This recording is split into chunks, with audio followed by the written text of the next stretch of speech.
Una nueva era para los concursos de belleza. Volvemos a nuestro país y con otro tema. ¿Conoce usted o ha oído hablar de la puberfonía? Bueno, este es un trastorno vocal que afecta a los adultos y que los mantiene con patrones vocales infantiles. Estudios han demostrado que incluso puede afectar en la personalidad de quienes, claro, padecen esta alteración. Loreto Nercey es académica de la Escuela de Fonoaudiología de la Universidad Andrés Bello. Busca a 50 mujeres entre los 18 y los 45 años para analizar justamente este trastorno. Ella está junto a nosotros y queremos conocer más respecto de esta alteración. Puberfonía, a ver, ¿a qué se refiere? Porque generalmente se cataloga y se habla de que tiene una voz más aguda o menos aguda, conocida como la voz de pito. Claro, mira, todos nosotros tenemos un cambio de voz, una voz infantil, y a medida que pasa la adolescencia hacemos una muda vocal. ¿Ya? En estas personas, a pesar de haber pasado esa edad, la adolescencia, mantienen patrones de voz infantil, ¿ya? Y ese trastorno se denomina puberfonía.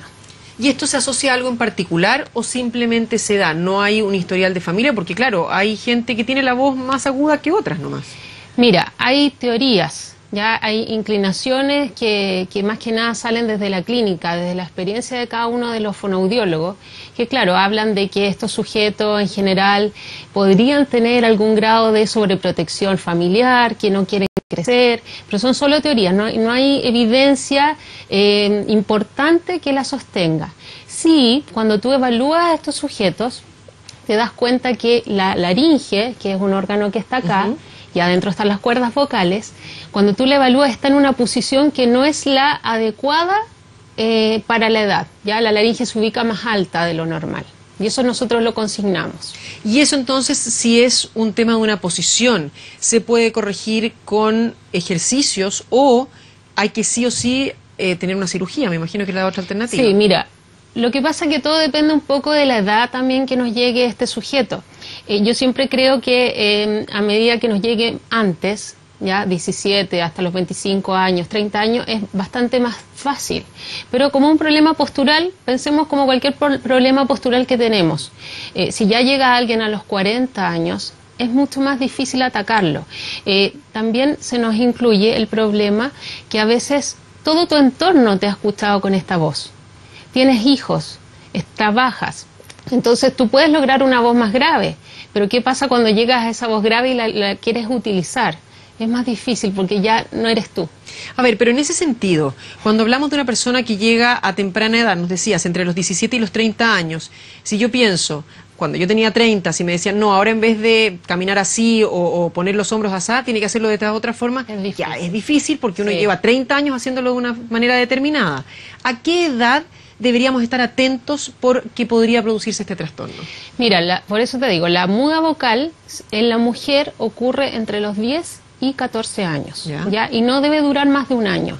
Lo que pasa es que es mucho menos evidente el cambio de la voz en una mujer que en un hombre. Claro, entonces esta muda vocal es esta transición de este tono más agudo a un tono un poquitito más grave. Claro, a los 17 años tú ya deberías tener tu voz definitiva, ya tu voz post-muda vocal. Y si a los 17 años tú todavía sientes que tienes una voz infantil, deberías preguntar, deberías consultar. Ahora, hay una tendencia respecto de familias, me refiero a donde hay un padre que tiene un tono muy agudo o una madre que tiene un tono muy agudo, eso se va a repetir en los hijos y no lo estoy pensando por imitación, recordemos que es la forma en que nosotros aprendemos a hablar, sino que por una cuestión genética, porque la posición... Por la configuración de uno hereda forma de la cara, hereda el cuerpo también. Justamente. Sí, hay relación, pero por eso te digo, no hay nada consistente, ¿ya? Sí, nosotros sabemos que la voz transmite.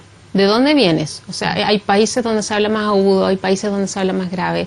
¿Qué sientes? Porque la voz también transmite el estado anímico de un sujeto y la edad, ¿ya?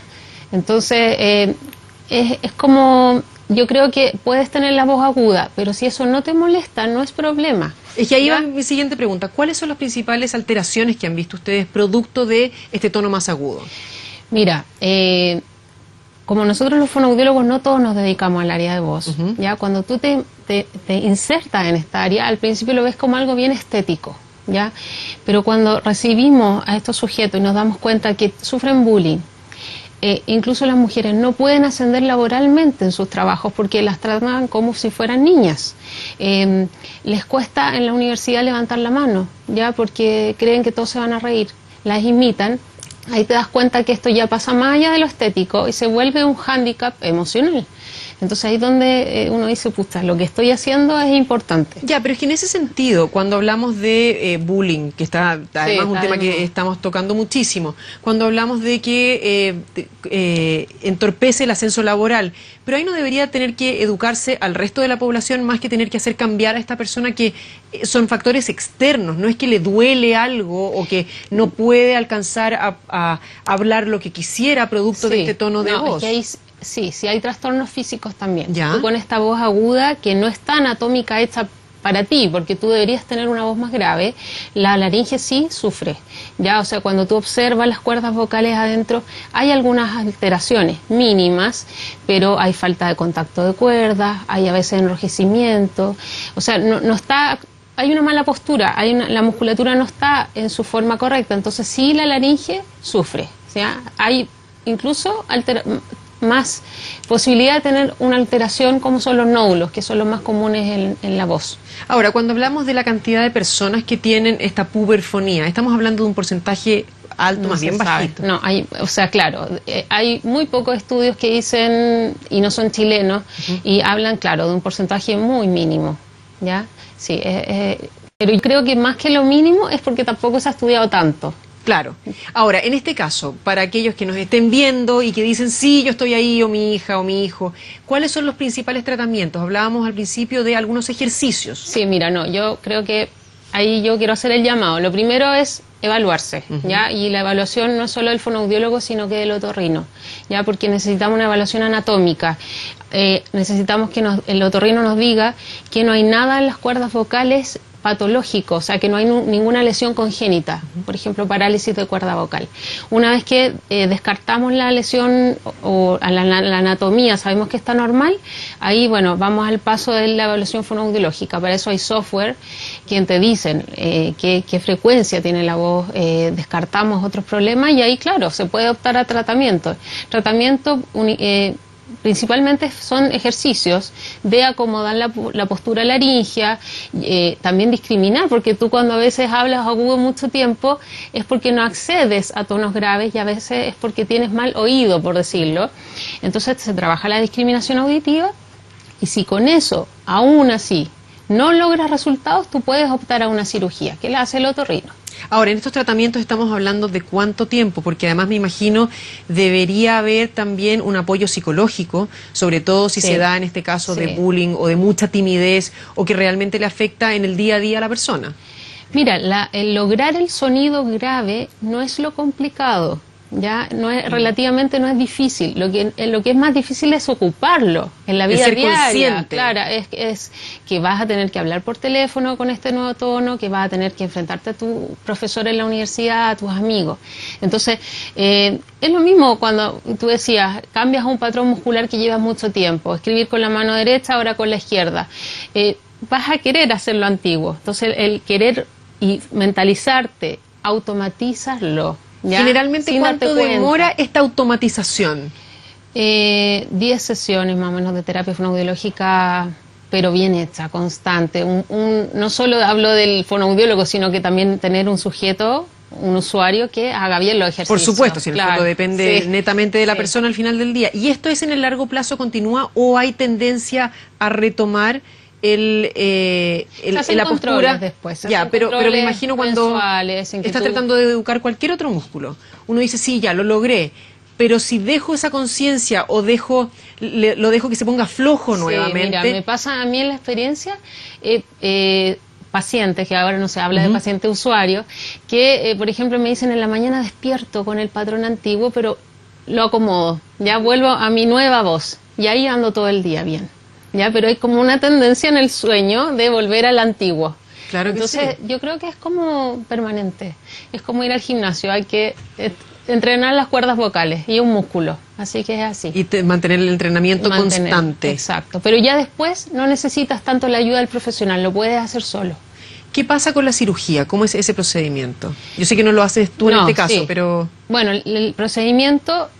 bueno, no es, entre comillas, tan invasivo, se va por el cartílago tiroides, es un procedimiento con anestesia, ya te abren parte del cartílago y se hacen algunas acomodaciones internas. Tiene muy buen resultado, ¿sí? A mí me ha tocado verlo, tiene muy buen resultado. Me imagino que además de la intervención se tienen que hacer igual sesiones con fonoaudiólogo Sí, para siempre, o sea, poder siempre la acomodar cirugía, el músculo. por lo general, está recomendada cuando el tratamiento fonoaudiológico no resulta.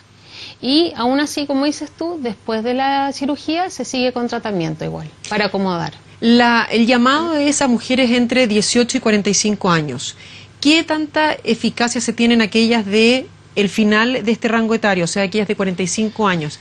¿Vale la pena? Porque muchas dirán, llevo 45 años hablando así y ahora voy a venir a cambiar. ¿Sabes lo que pasa? Yo creo que siempre vale la pena, porque dentro de los correos electrónicos que nos han llegado, son de personas que no sabían que tenía este tratamiento. Entonces yo creo que hay que intentarlo. Yo creo que hay que intentarlo y por último, si tú después de hacer el tratamiento no quieres usar esta nueva voz, es una elección personal, pero pudiste intentarlo, pudiste lograr el nuevo tono. Es más difícil, por lo que te decía yo, porque ya tienes un universo, estás rodeado de personas que ya te conocen con tu antigua voz, pero si es algo que te molesta, yo creo que es una buena opción intentarlo. ¿Dónde deberían dirigirse estas personas que estén interesadas? Mira, tenemos un correo electrónico ya que es puberfonia.tesis@gmail.com.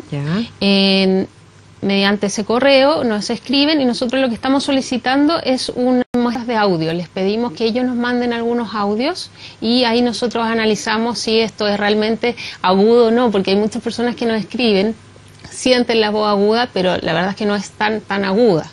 Y por eso, por lo que te decía yo, analizamos con un software. Ya, ¿y esto se puede grabar con el teléfono? Sí, no, es una grabación totalmente de celular. Ya, no necesitamos casera. No necesitamos Repitamos el correo para aquellos que nos estén viendo. puberfonia.tesis@gmail.com.